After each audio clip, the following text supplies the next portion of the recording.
Hello and welcome to It's Personal Stories. My name is Lan Elliott with It's Personal Stories, and today our guest advisor is Brian Proctor, founder of Leeds Hospitality Group. And I've been wanting to meet Brian for a while now, so I'm delighted he's here. Welcome, Brian. Well, thanks. I'm delighted to be here and looking forward to chatting with you. I wanted to start with your journey to leadership. What are some of the inflection points in your career? And if there was a factor or factors that you think were the secrets to your success? Yeah, I think I've always I've never been the type of guy to sit in an office, right? So very early in life, one big thing that struck out with me was my father was a banker back in Canada. And on a Sunday, and I'll make this story brief because it's a long one, but on a Sunday, he took me into the Queen Elizabeth Hotel. He was practicing a speech for the next day. And, the Queenie was an old CN hotel back in the day. And the pomp and circumstance, the doorman was dressed as a beefeater, the rich colors, the maitre d' took care of me in the restaurant while my dad was kind of, practicing the speech in the ballroom. And I just fell in love with the feeling of being in a hotel. So from that standpoint on, I always took jobs where I was with people and working directly one-on-one with people in the public. And so that kind of ingrained in me when I thought about schooling is what can I do? And the hospitality business was just a natural. So having done finished the schooling, did what everybody did, just jumped into the first job I could find at the Westin in Calgary, Alberta as a night auditor, back before computers were invented. So you actually had to balance the whole hotel. And that really was a way to learn the business side of it, right?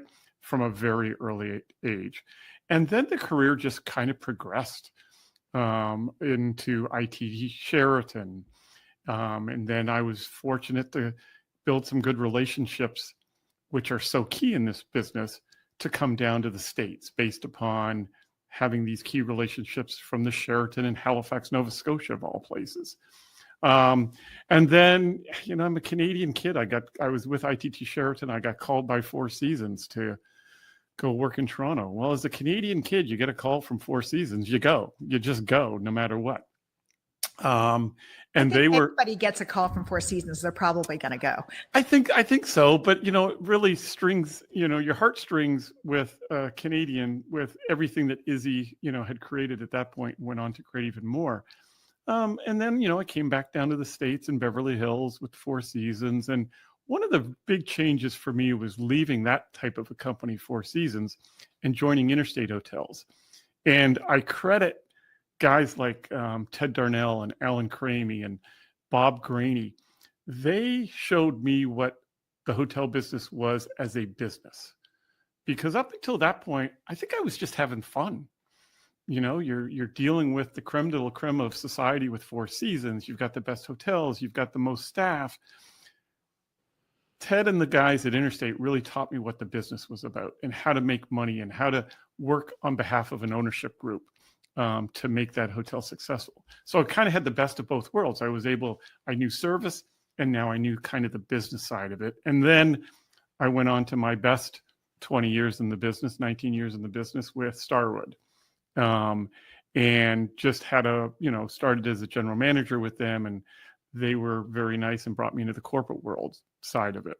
So again, another important part was, Rick Sewell, Dave Milas kind of taking me under their wings and showing me how to grow into these different types of positions. So I think from that standpoint, I was able to then branch out into what I'm doing now as a consultant and someone who works with hospitality tech startups and things of that nature. So in a very quick 4 minutes or whatever that was, that's kind of very quickly how I kind of got to where I am now. Such an incredible journey. And we had talked about how I knew your name and I couldn't figure out how.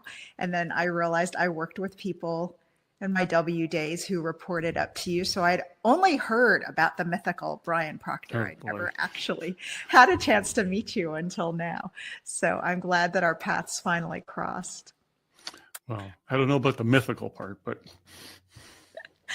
I want to talk about continuous growth because we find that for a lot of leaders, curiosity and this desire to continue learning and growing is a big part of their path.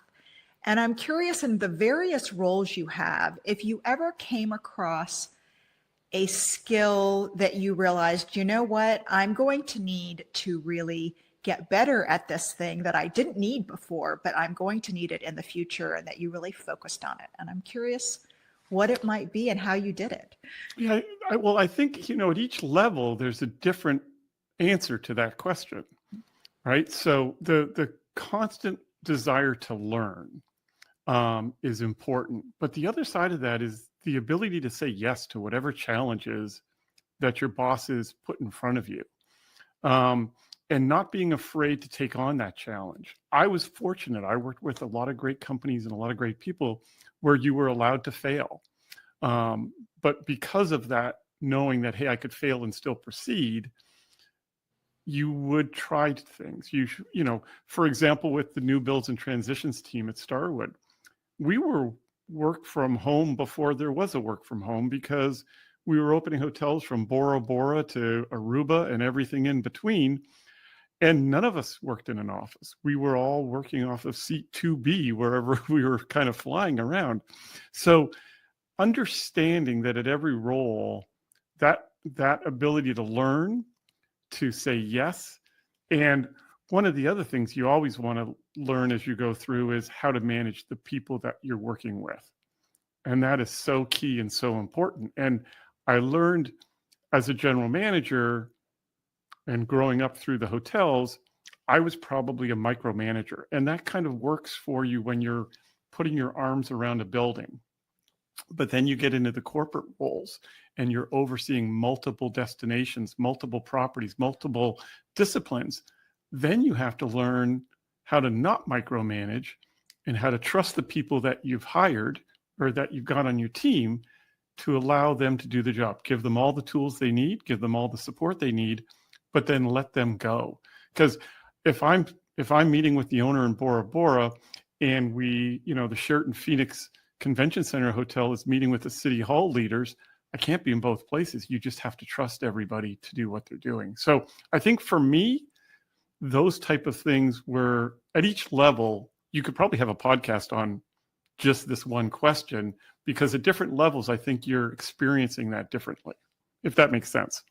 Absolutely. And this podcast is a lot about continuous growth because our motto is empowering personal success. You touched on it, and I wanted to dive a little bit into building high performing teams, because when you're leading hotels and then you're at corporate and you're leading teams, like you said, there is this element of learning to trust the people and let go and let them do their thing. But you have to relatively quickly put together high performing teams. And I'm curious how you do this, either when you're starting from scratch, which people don't always get to do. Usually you inherit a team. But how do you think about building a high performing team? And is there one thing that you look for in people that are successful on your teams? Yeah, I think, and I'm going to bring up this name probably a lot in the conversation, but with the new build team, we actually built it from scratch. I mean, realistically, there was 5 or 6 of the founding members, and it grew into a team of over 45 members over the years. And the one thing that I learned from Dave Milas on how to do this the best way is to invest in the time while you're selecting the individuals, and really taking the time to ensure that those individuals, they all come with great experience. We weren't interviewing people who had never worked in hotels or anything. Everybody has great experience, but taking the time to really understand who the person is and ensure that they understand what the role plays. I used to joke that the HR guys wouldn't like me because I would actually love to interview the partner, spouse of the individual I was interviewing, because it was a remote working job. We needed to make sure that everybody understood what that meant, right? It meant that you were getting picked up on Monday mornings and being delivered back home Friday afternoons, 45 weeks a year. That's not for everybody. So taking the time to really get that, and then looking at personalities and their skill set, and are they going to mesh with the type of environment that the new builds was in, which meant that one day you're dealing with a high net worth individual who's developing a W, because that's who was developing Ws, where they were single owners 9 times out of 10 here in North America.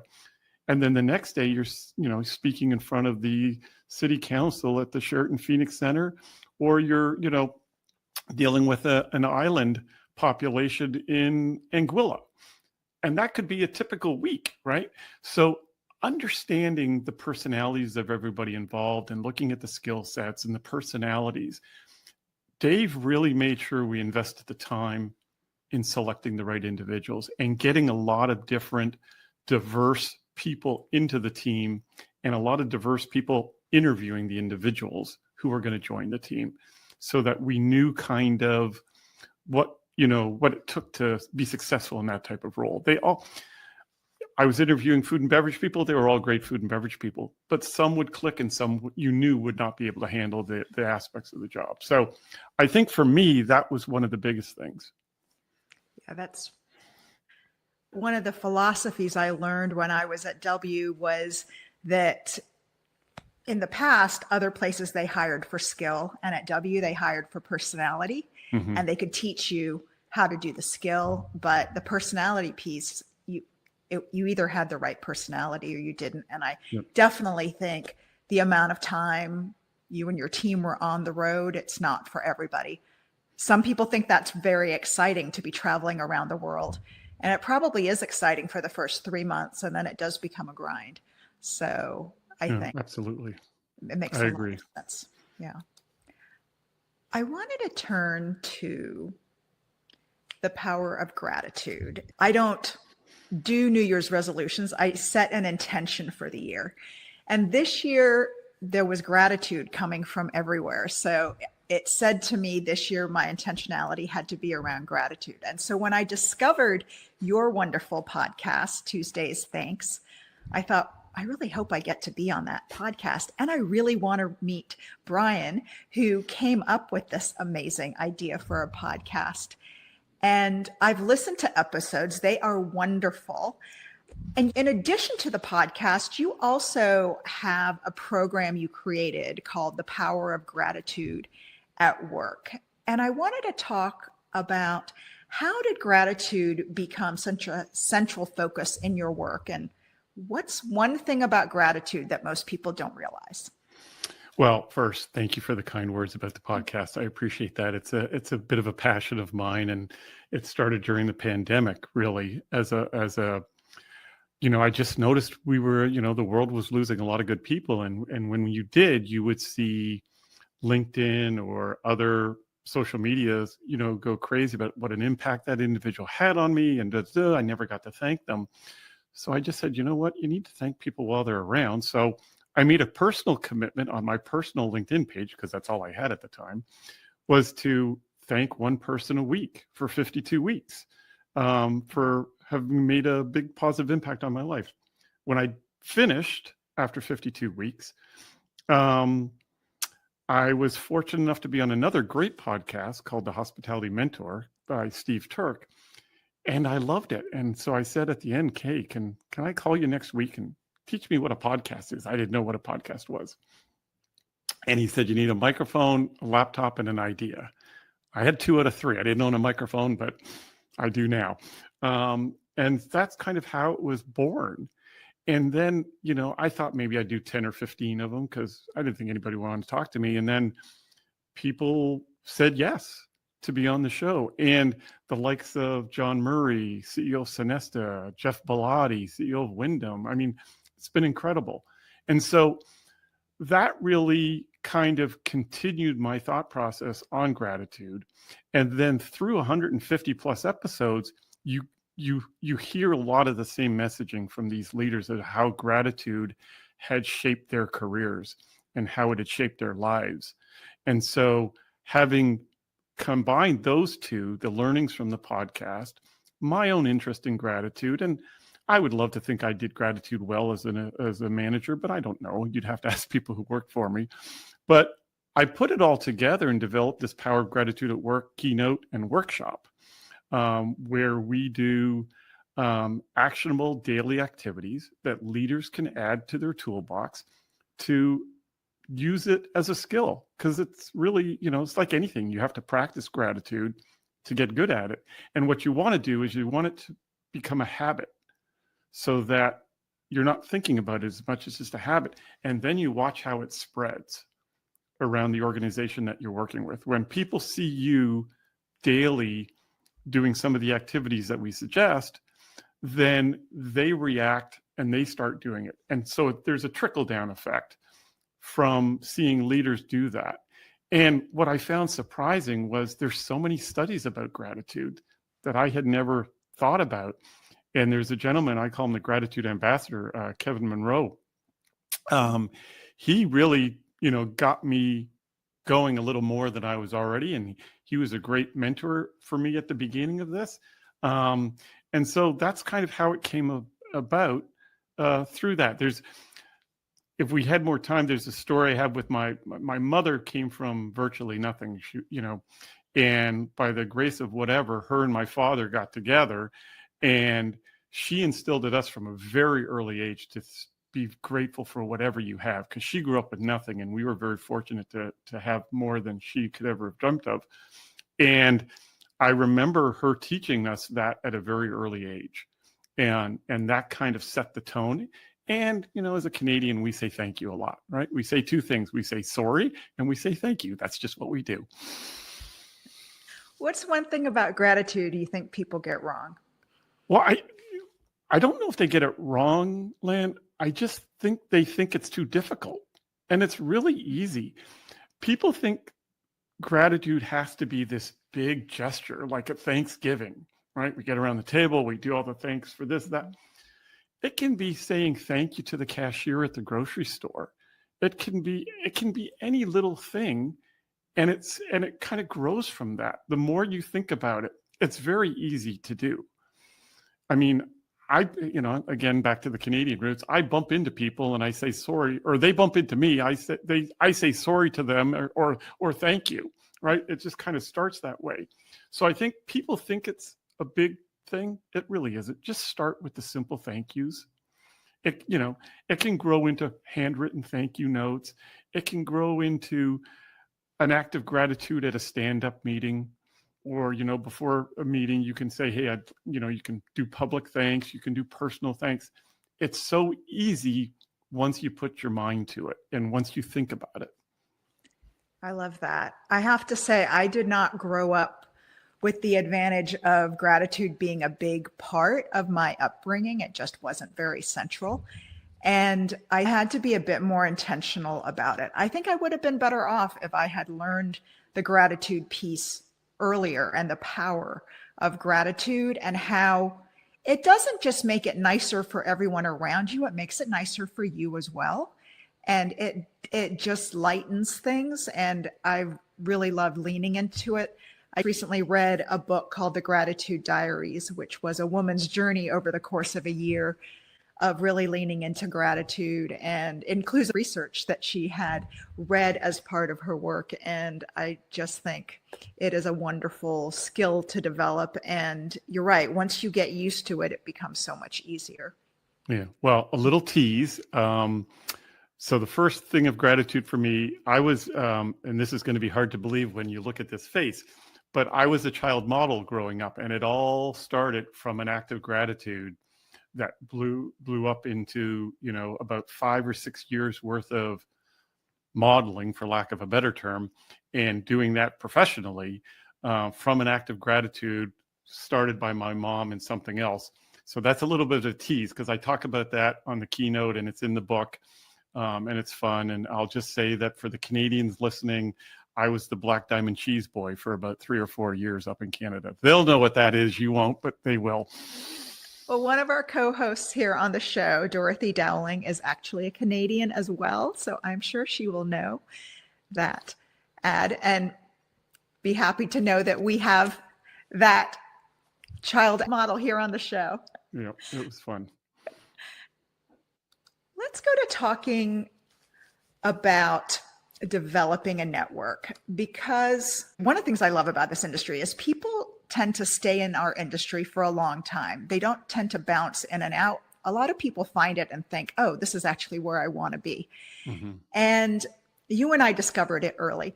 But one of the beauties of hospitality is that you start working with people in whatever capacity, and your networks actually turn into friendships. It's great when you can get it to that point, but the starting can be really daunting. And I'm curious what advice you have for people about developing a network and how to get started, and how do you do it in a way that's natural for you? Yeah, I think, the first thing is you have to work at it. It doesn't happen organically, right? And like other things, it changes through your career cycle, right? So when you're working, your network is pretty much those people you interact with on a daily or weekly basis. And then when you step away or you change, you've almost got to start all over again. And I found this, I stopped working, I call it retired, but I retired from the daily grind back in 2020. And what was interesting to me, the minute you're no longer a titled professional, you really find who your close network is, because they'll still talk to you, because I didn't have anything to give anymore. And the amount of people that just ghost you at that point or just fall off the crater. So what I found was those first 2 years after quote unquote retiring, I had to work at rebuilding a new network, and B, finding out my old network, who really mattered to me and who I really wanted to continue that with, because it fell off. And when you make those changes, it's dramatic. So for me, I find the people that I have similar philosophies, similar interests. And again, I like to have fun, but you've got to work at this developing a network. And Oliver Bonka, who went on to some amazing things. He just retired as chairman of, I think it was H Hotels over in Germany. He's moving back to the States, and we had a chat. And it was like, how does he reconnect with everybody? And how do you stay relevant? And you have to rebuild the network based upon that next juncture in your career. So to me, you got to work at it. It's not easy. It's a lot of work. I think it's easier today than it was when we started our careers. Now we've got email and internet and LinkedIn, and there are different ways to connect with people. And I think also LinkedIn can actually be a really powerful tool. I've had people reach out to connect with me that way, and I've met some incredible people. Now, for example, it's Personal Stories, my 3 co-hosts. Those were not people I knew during the time I was working, and now they are incredible colleagues to share this podcast with. And I think you end up gravitating to people, like you said, who share a similar view of the world rather than just happenstance working with them. Yeah. Well, I tell people when I started Leeds Hospitality back in 2020 and Tuesday Thanks and now Power of Gratitude at work, I was spending 3 hours a day, 4 hours a day on LinkedIn, just trying to build that network to the new, going from being a COO of Bridge Street Global Hospitality to founder of Leeds Hospitality. It's a whole new audience. It's a whole new thing. And quite honestly, I was probably on LinkedIn 3 to 4 hours a day, working it every day, 5 days a week, just to build the client base up, the connections, people who, might be able to help me and I might be able to help them, and just getting to know people like you that I didn't know before. Absolutely. I wanted to switch over to mentors and champions, because you had alluded to people who had put you up for roles or suggested you move into roles. How important is it to find mentors and champions in the business world, and how does one go about doing that? Yeah, I came into mentorship and that later in my career, meaning I really now believe it's so important.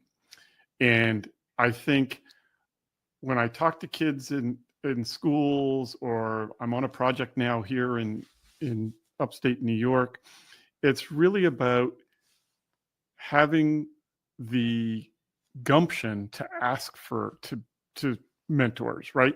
You have to seek out a mentor, right? So you want to find somebody who you admire their style of management or how they're running whatever business they're running, but you have to seek them out. They're not going to come calling to you. They're not going to come say, hey, I want to mentor you. And I think a younger me, that's what I should have done more of, is reach out to these more senior executives that were around and said, hey, can I, tag along? Can I ask you questions? Can I get an hour of your time a month? So I think there's that seeking out of the mentors of the executives higher up, but there's also developing that network, getting back to networks, developing that network of peers. They don't even have to be in your same industry. But if I'm a director in the hospitality industry and there's a director in the entertainment industry level type positions, how are you managing? What are you doing? What are some of the things? And kind of cross-pollinate those ideas.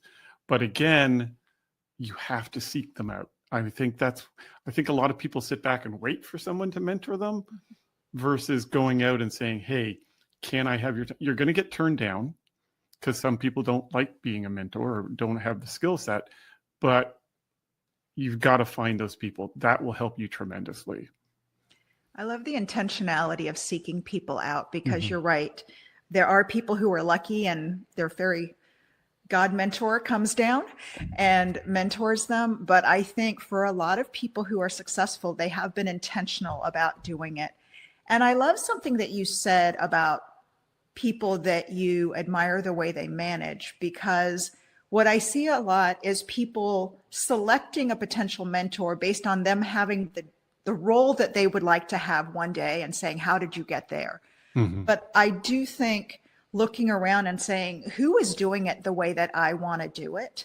And really leading their team, being a leader rather than just a manager. I think those skills and looking at it more from that perspective rather than just the person sitting in the seat you want to sit one day is such a broader way to think about it. So thank you for sharing that. Sure. Let's touch on public speaking Oh boy. because you have this podcast. You also, in the Power of Gratitude at Work program, do a lot of public speaking. How important is that in elevating one's career, regardless of where you are in the industry? Yeah, I recommend to anybody listening is if you have any remote fear of public speaking, get over it quickly. Go take a course, go take a public speaking class, Carnegie, whatever it is, because public speaking, a lot of people think public speaking is speaking in front of hundreds or thousands of people. Public speaking is speaking in front of a room of 6 of your peers that you're trying to get them to buy into your way of doing whatever you want them to do.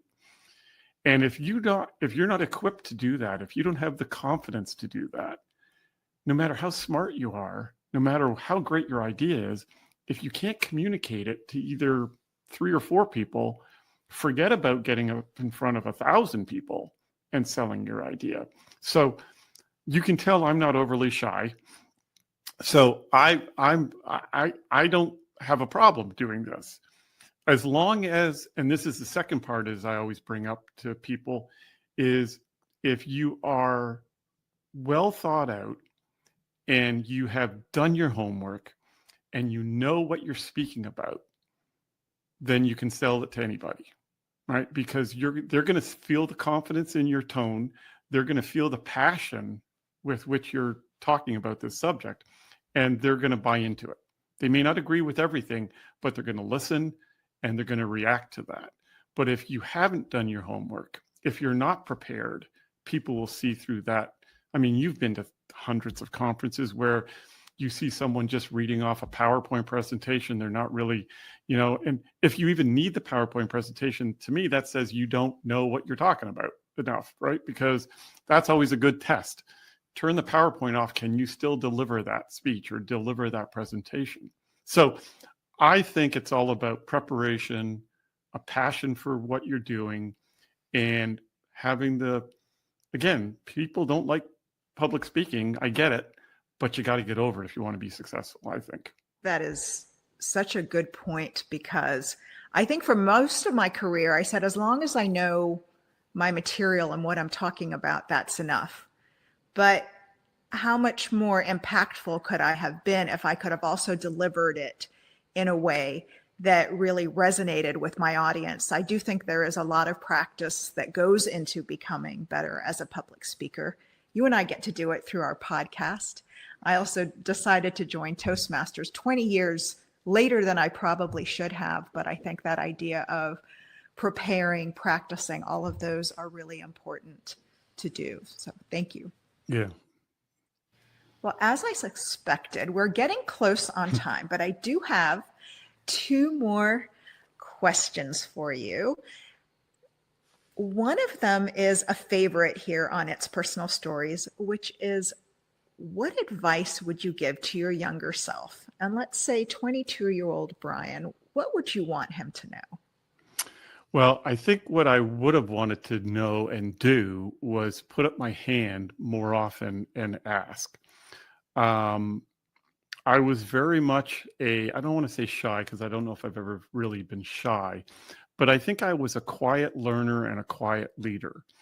And I think if I put up my hand more and asked for more work or asked for different assignments early on, I got to the point where I started to do that. But to your point, back when I was 22, 23 years old, I think I thought that things would just come to me if I worked really hard. And and that's part of it. But I should have been asking more, right? And I should have been saying, hey, let me try this, or can I go there, or can I do this? And I should have asked for things that were outside of my comfort zone, right? Rather than just saying, okay, I'm the assistant front office manager, and I'm going to be the front office manager. Now that I'm going to be the rooms manager, I should have said something to the effect, all right, I'm a front office manager now. Now I want to be the restaurant manager, right? And just jump in there and assume that I could do the job because I'm a good hard worker and blah, blah, blah. But so for me, I think that was it. Just kind of put up my hand more, be a little bit more aggressive with wanting to be the person that they go to.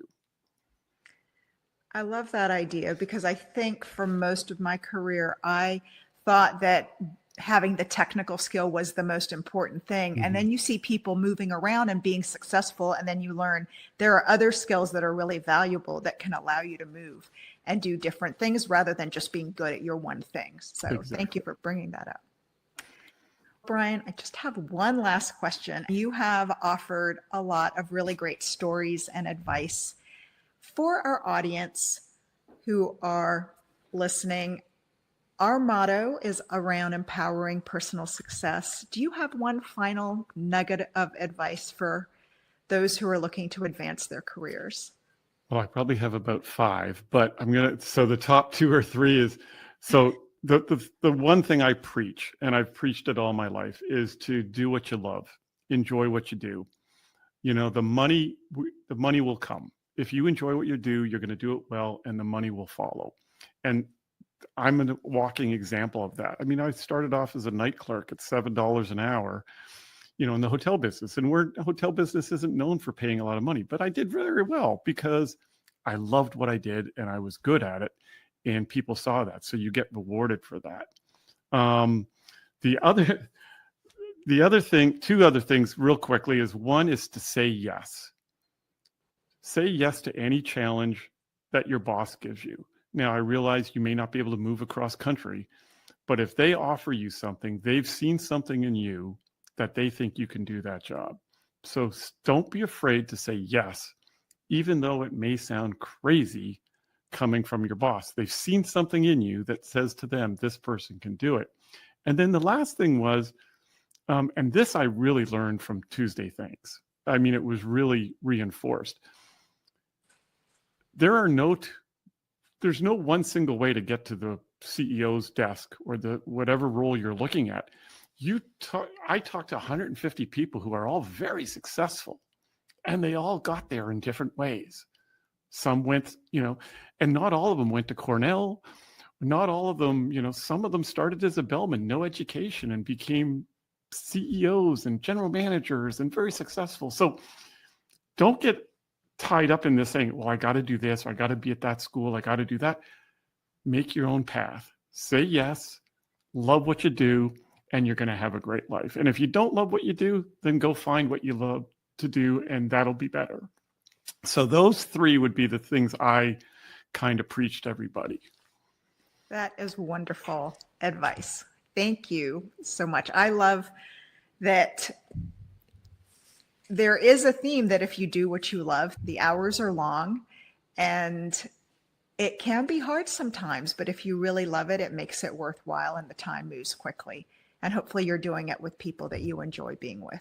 So for 10 years on the new build team, I tell you, I didn't work a day. I never worked a day in 10 years because it was just the passion that we had for that team. And I just loved it. So that's where I look at it from. Amazing advice. Well, thank you so much, Brian, for being on the show. I so appreciate you and the wisdom you've shared. Well, thanks for having me. Absolutely. And for our audience, if you've enjoyed this conversation with Brian, I hope you'll go to our website. It's personalstories.com, where you can find many more interviews with